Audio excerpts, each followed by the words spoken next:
स्वाभाविक वाणी होती वैसे ही नारायण नारायण बोल रहा था। भोजन सुंदर सा बनाया, जब भोजन जमाने के लिए बैठी तो फिर पूछ दिया। बहुत ऊंचे से बोल रहा था कि धीरे धीरे बोल रहा था।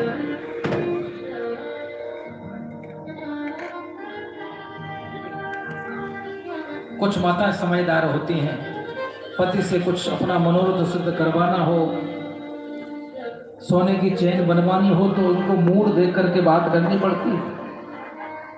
अगर बीपी हाई हो और उसमें ही आकर के अपनी कामना प्रस्तुत कर दो तो फिर तो वो भोजन भी नहीं करें। आज भोजन कर रहे हैं, कश्यप को कयादु ने देखा भी माइंड फ्रेश है, फिर पूछ दिया। बहुत जोर से बोल रहा था तोता, धीरे धीरे। उसने कहा न जोर से न धीरे, मध्यम स्वर में नारायण नारायण बोल रहा था। सैकड़ों बार दिन में किसी न किसी बहाने से नारायण नाम उच्चारण करवा दिया। अब लेसन आप प्रेम से खा लो या धोखे में खा लो, तो उसकी डकार तो जब आएगी पता लग ही जाएगा, असर तो रहेगा। भगवान के नाम में स्वाभाविक ही शक्ति है। आप उसको प्रेम से लो, अश्रद्धा से लो, भाव से लो, कुभाव से लो, कैसे भी लो, वो अपना असर दिखाएगा ही। हाँ, ये बात जरूर है, प्रेम से लोगे तो तत्काल लाभ होगा और बिना प्रेम के लोगे तो थोड़ा सा समय लग सकता है। बाकी नाम व्यर्थ नहीं जाता है।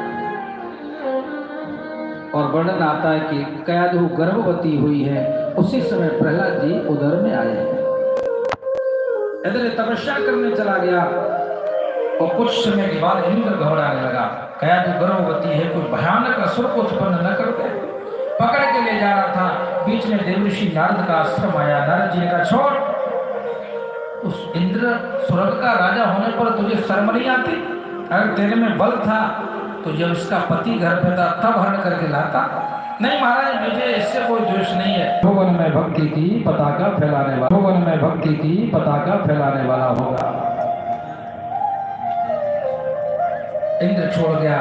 इधर देवऋषि नारद नित्य उनको पुराणों की कथाएं सुनाते हैं, भगवान के भक्तों की कथाएं सुनाते हैं। ऐसे हमारे शास्त्रों में कई उदाहरण हैं, पर बड़े दो ज्वलंत उदाहरण हैं।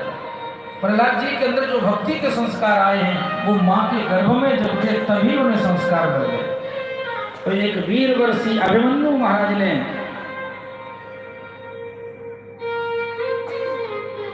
जो ज्ञान प्राप्त किया था वो भी गर्भावस्था में किया था। इससे सिद्ध होता है कि गर्भस्थ शिशु पर माँ जैसा चिंतन करती है वैसा अवश्य प्रभाव पड़ता है। कालांतर में जब लगा कि बच्चे को जन्म देने वाली है तो नारद जी ने इसको घर पर भेज दिया। एक सुंदर बालक का जन्म हुआ, उन्हीं का नाम श्री प्रहलाद जी रखा गया। इधर घोर तप किया है हिरण्यकश्यप ने, पूरे शरीर में दीमक लग गई। ब्रह्मा जी चल कर आए, कमंडल से जल छीटा तो ज्यों का त्यों फिर आनंदित तो हो गया। सतीपे मंदर द्रोण्याम तपः परम दारुणम। परम तपस्या की, घोर तप किया है। ब्रह्मा जी आए और उसमें ब्रह्मा जी ने कहा तुष्टो तुष्ट भद्रम ते तपः सिद्धोषि काश्यप। हे कश्यप नंदन, हिरण्यकश्यपु तुम्हारा तप सफल हो गया, वरदान मांग लो क्या चाहिए। और वर्णन आता उसमें वरदानों में सबसे पहले उसने कहा मुझे अमर बना दो, मैं कभी मरूं नहीं। ब्रह्मा जी ने कहा ये तो मेरे हाथ की बात नहीं है, एक न एक दिन मुझे भी शरीर छोड़ना पड़ता है, इसे छोड़कर और कुछ भी मांग लो।